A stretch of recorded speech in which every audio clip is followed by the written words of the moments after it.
And moving on to the more recent generation of rugby players, current players, the future of this club, we have Dean Hunt and Ben Ray, who are going to tell us their story about how they got involved in rugby and why it's important to them. So Dean, how did you get involved in rugby?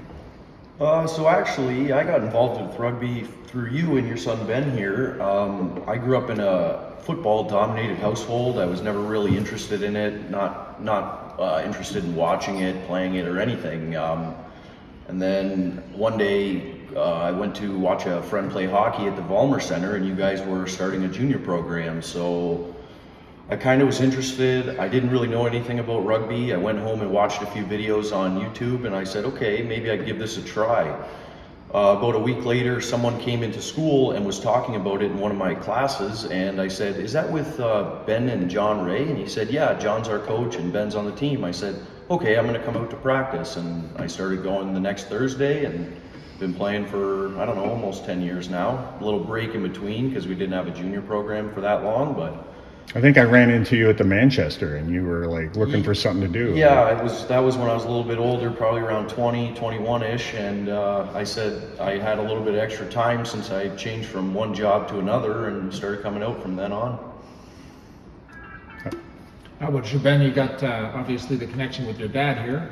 But, yeah, I mean, obviously my dad played 90s, 2000s, and then like Dane said, when I was coming around the high school age, we talked about starting a junior program so that I could play, because it was a bit too much of a jump to come play with the men's team at the time. We were only in the 10th grade.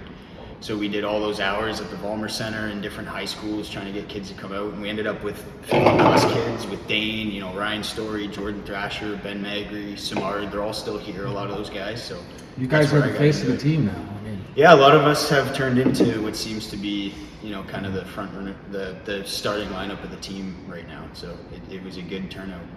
And what kind of experiences have you had in the last 10 years that keeps you coming out?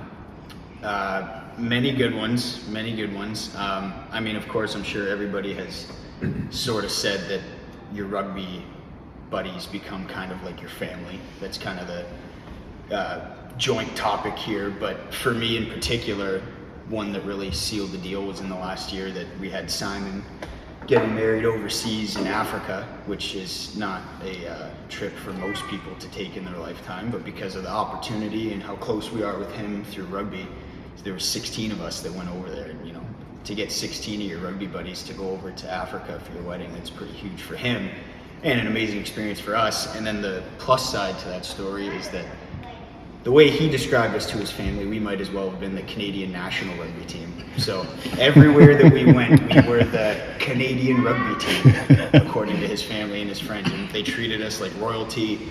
They thought that we were the cat's ass because of it. So, you know, that to me, that stands out as one of my favorite stories. Definitely a draw to have the opportunity to meet people from all over the world. Exactly. And we've met some of those people in the course of these years playing, but and hopefully we've introduced them to our wider audience. Exactly. How about you, Dane? Anything stick out in particular over the last few years?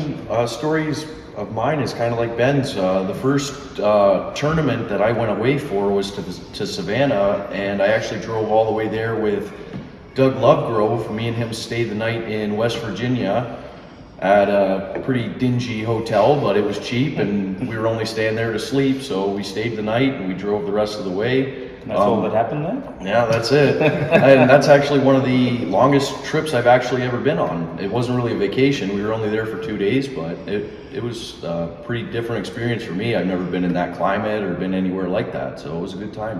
What keeps you coming back, Dean? You scored your first try this weekend, 10 years later.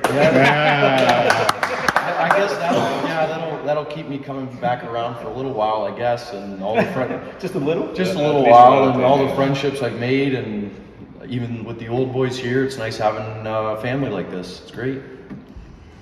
Well, thanks a lot, guys. We really appreciate you telling us your story about why, you know, how you got into rugby and why rugby is still important to you. And for our 60th anniversary, it's a great country.